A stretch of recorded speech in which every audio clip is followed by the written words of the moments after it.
La opinión de Aquiles Córdoba Morán en Antorcha TV. Amigas y amigos que nos prestan su valiosa atención, compañeros antorchistas, hay dos eventos recientes del presidente de la República que me despiertan sorpresa porque me parecen inusitados. No me parece que sean eventos que realmente ocupen o deban ocupar un lugar preponderante en la preocupación de la máxima autoridad del país. No me explico la pérdida de energía, la inversión inútil de energía, de tiempo, de recursos incluso, para llevar a cabo eventos de esa naturaleza. Me refiero en primer lugar a su conferencia mañanera teniendo como telón de fondo el avión presidencial que hace tiempo que viene tratando de vender y que creo que finalmente está a punto de concretar su venta. Ese asunto ha sido muy manejado por él, muy manejado por su gobierno, muy manejado en las redes. Es algo que realmente ha saturado ya incluso a la opinión pública con ires y venires, con dichos y contradichos que realmente no resuelven ningún problema ni le aclaran nada a la gente que no haya comprendido ya.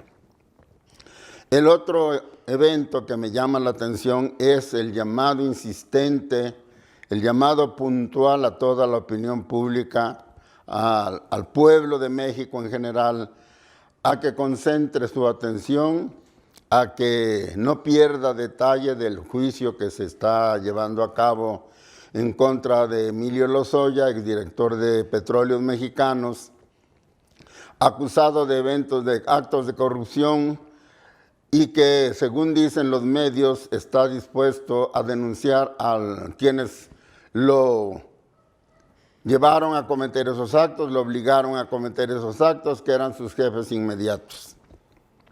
Y que además está dispuesta a confesar a quienes tantos, digamos, les entregó recursos de manera ilegítima para que aprobaran las reformas principales del gobierno de Enrique Peña Nieto, como por ejemplo la reforma energética, la reforma educativa, etc. Tengo la impresión de que estos eventos del presidente buscan que el pueblo mexicano se dé cuenta o quizás que odie, que repudie más el problema de la corrupción, y que identificando a los nombres y los apellidos de los supercorruptos del sexenio pasado y de sexenios anteriores, también los rechace, los condene, los odie quizás, y de esa manera se afiance más la autoridad del presidente sobre la opinión pública.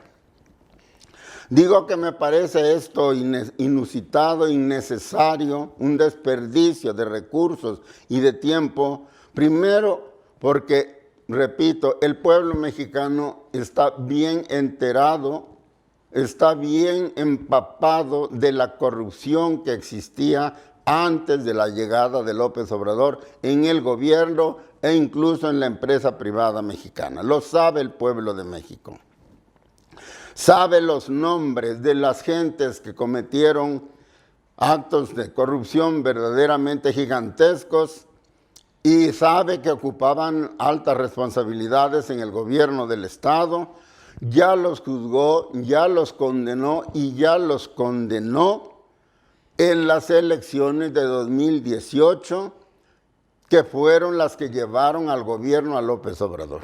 Precisamente López Obrador está en la presidencia de la República y su partido está gobernando al país como resultado de esta convicción del mexicano de que había demasiada corrupción en los gobiernos pasados, de que la corrupción estaba incluso en las más altas esferas del poder político y económico y de que había que introducir un cambio en la política nacional precisamente para acabar con todo esto. ¿Y qué fue lo que votó el pueblo de México? Por un gobierno que prometió acabar con la corrupción. O sea que el pueblo mexicano no solo está enterado y conoce a los corruptos y condena a la corrupción, sino que ya los castigó. Y el resultado de ese castigo que nadie puede negar es que ahora el presidente de la República es Andrés Manuel López Obrador. Me parece a mí sinceramente que el tiempo de juzgar a los corruptos del pasado ya es también pasado. Ya se acabó la necesidad y la justificación de seguir hablando de eso. Ahora es tiempo de juzgar la corrupción actual. Ahora es tiempo de juzgar al gobierno actual, no a los gobiernos pasados. Repito, el pueblo mexicano ya juzgó, ya sentenció y ya castigó a los corruptos, poniendo a López Obrador en el poder. Y ahora el pueblo mexicano espera que el gobierno de López Obrador justifique las esperanzas que el pueblo mexicano depositó en él. Esa es una de las razones. La otra razón es que no me explico cómo es posible que se esté convocando al pueblo a concentrarse en cosas que ya el pueblo juzgó y sentenció y castigó, mientras se dejen a un lado problemas verdaderamente importantes, graves y trascendentes para la vida nacional que el presidente debería abordar con toda puntualidad, con toda la argumentación necesaria, con todo el tiempo que se deba tomar para hacerle saber al pueblo la verdadera dimensión de estos problemas, cómo los evalúa el presidente y cuáles son las medidas precisas que su gobierno está diseñando para atacarlo. Miren ustedes, los medios de comunicación y los columnistas especializados dicen, lo vienen diciendo desde hace mucho, que el problema de la pandemia en México está fuera de control. Es decir, tenemos un gravísimo problema de salud pública. Esto se refleja en el hecho de que en 5 meses de pandemia, el primer contagiado en México se dio el 28 de febrero y en 5 meses de pandemia estamos a punto de llegar a los 400,000 contagiados y tenemos más de 40,000 muertos, 42,000 y tantos muertos hasta el día de ayer, cuando menos, es la última cifra que yo conozco. Y esto coloca al país entre los 4 primeros lugares del mundo en cuanto a número de muertos por la pandemia del coronavirus. Tenemos que agregar aquí, compañeros, que hay elementos sólidos, investigaciones que yo conozco, que yo he estudiado, pero que no soy el único que las puede ver, de gente muy responsable, muy preparada, que afirma y asegura que los datos de la pandemia que maneja el gobierno están trucados, no son los correctos. Están disminuidos para evitar que la imagen del gobierno de la Cuarta Transformación se deteriore.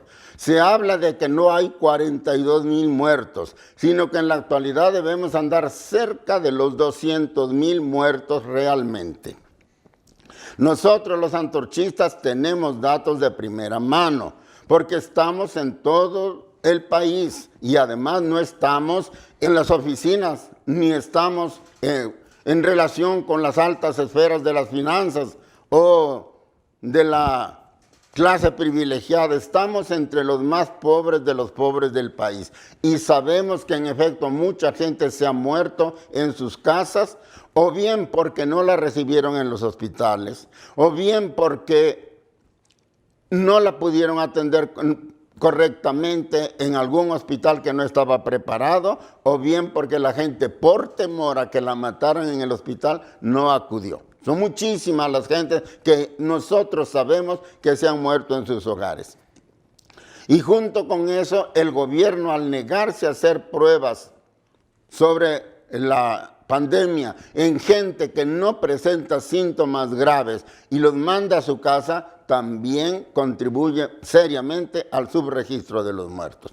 Como quiera que sea, los cálculos que dan los especialistas son muy superiores a los del gobierno. Pero si nos quedamos solo con los del gobierno, el problema de la pandemia de todos modos es verdaderamente espeluznante. Y lo más grave, lo que tienen que entender, amigos, lo que tiene que entender el pueblo de México es que esto no ha terminado, que la pandemia está desatada, que está en pleno florecimiento, digámoslo así. Está creciendo el número de contagios y está creciendo el número de muertos.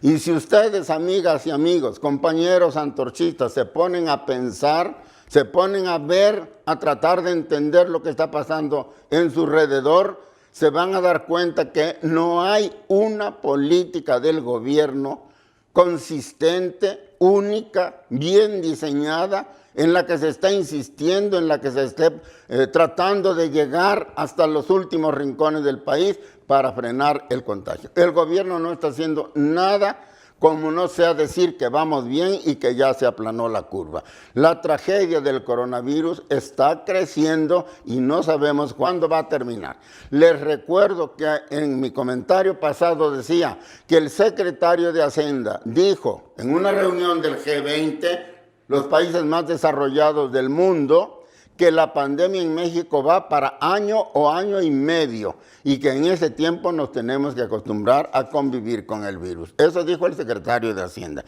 Por lo tanto, lo de la pandemia no tiene un fin próximo y las cosas se van a poner muy graves.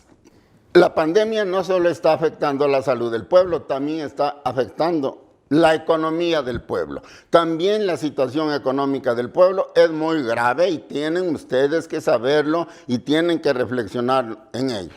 Se sabe que a finales de abril, lo que le llaman el primer trimestre del país, la pobreza laboral, es decir, la gente que ganaba menos que el costo de la canasta básica, gracias a el combate que se había venido dando desde 10 años antes y gracias a un incremento salarial significativo que fue del 18.1% del salario mínimo, que ciertamente fue promovido por el actual presidente, el índice, el porcentaje de pobreza laboral a fines de abril se había ubicado en el 35.7%.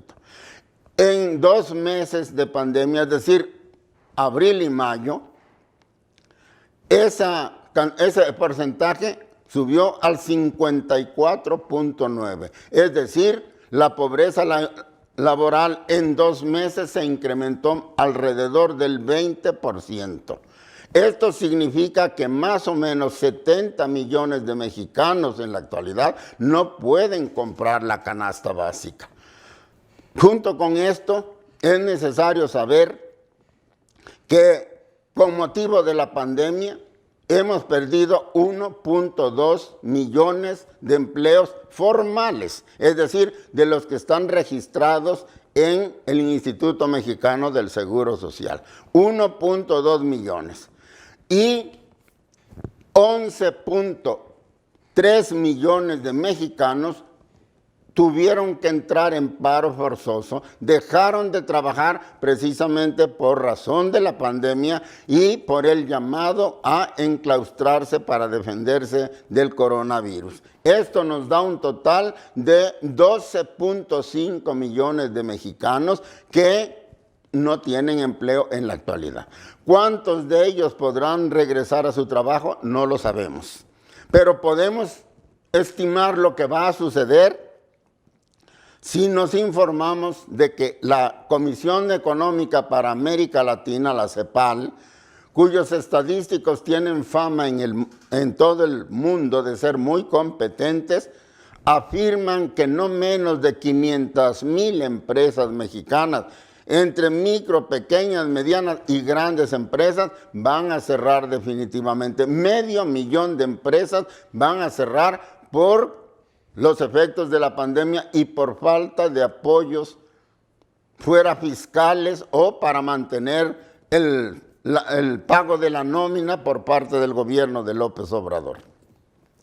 En resumidas cuentas, pues tenemos 12.5 millones de desempleados que se han podido contabilizar. Aquí no estamos incluyendo a los trabajadores informales, a los que no se registran en el Seguro Social y a los que trabajaban por su cuenta, vendedores ambulantes y demás. Si metemos en cuenta todo eso, se sabe que el número total de desempleados en México anda rondando los 35 millones en el país. Los especialistas calculan que el porcentaje de desempleo en el país al final de este año será más o menos del 33%, es decir, prácticamente o exactamente la tercera parte de la fuerza laboral mexicana estará sin empleos. Esta caída en el empleo se debe en parte a la pandemia, es cierto, pero se debe también a que el gobierno se negó a apoyar a las empresas para que mantuvieran los empleos, para que se mantuvieran, digamos, con capacidad de recuperación rápida y pudieran volver a recuperar el nivel de empleo que tenían antes de la pandemia. Esto no va a ocurrir, porque muchas empresas no van a cerrar, pero no van a poder regresar al nivel que tenían antes de la pandemia. Por lo tanto, la situación de los mexicanos en relación con el empleo es ahora ya muy grave. Ahorita, en este momento, tenemos cuando menos bien contabilizados 12,5 millones de mexicanos. De todos los mexicanos con empleo o sin empleo, de todos ellos han perdido ingresos por la pandemia, han bajado sus ingresos 70 millones de mexicanos, que son los que están ahora en pobreza laboral. Estos 70 millones de mexicanos no pueden comprar la canasta básica. Es decir, aunque dediquen todo su dinero a comprar alimentos, no pueden alimentarse a ellos ni a sus familias. Y esto nos habla de que en México estamos al borde de una hambruna grave. Y el gobierno mexicano tampoco está dando señales de conocer el problema y de estar tomando medidas serias para evitar esto que sería una verdadera tragedia nacional. A esta tenemos que agregar finalmente que también el crimen organizado, la violencia está desatada. Los datos manejados por el propio gobierno hablan que a la fecha, es decir, a partir del 1 de diciembre del 2018 que tomó el poder López Obrador hasta el día de hoy, ha habido 56,950 muertos. Es decir, redondeando la cifra, 57,000 asesinatos en el país debido a la violencia descontrolada. Y nosotros escuchamos que el presidente insiste una y otra vez en que no va a variar su estrategia, que él no va a combatir a la guerra con la guerra, ni al fuego con el fuego, ni a la violencia con la violencia. Está bien, no hace eso, pero tampoco nos dice cómo la va a combatir. Los abrazos que él pregonaba está claro que no están funcionando. Pero esta situación que ya es de por sí muy preocupante, 57,000 mexicanos asesinados, es la cifra más alta en un periodo de tiempo como el que lleva López Obrador, comparado con los sexenios anteriores desde que los muertos empezaron a contar. Nunca bajo ningún gobierno había habido tantos muertos en un periodo de tiempo como el que lleva López Obrador en el poder. Pero esto también, igual que la pandemia, es la situación actual. Pero no podemos decir que ya estamos para salir del problema, que ya se ve la luz al final del túnel, como suele decir el presidente. Tampoco hay una estrategia para detener la violencia. Tampoco hay una estrategia para asegurar la vida, para asegurar el bienestar, la tranquilidad de las familias mexicanas en su trabajo, en las calles, etcétera, etcétera.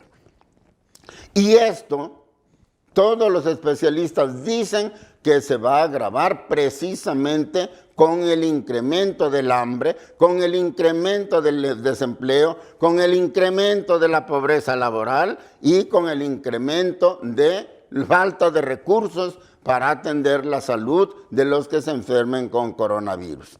El hombre con hambre, dijo alguien, es más peligroso que una fiera, es más peligroso que un león.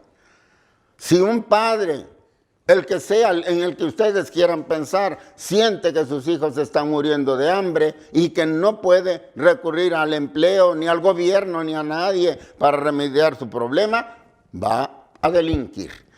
Por lo tanto, la situación económica y la situación gravísima de la salud van a repercutir sobre la violencia, van a repercutir sobre el incremento de delitos como los asaltos, como los robos, como los secuestros, como los cobros de piso, y va a incrementarse el baño de sangre que ya ahora está sufriendo el país.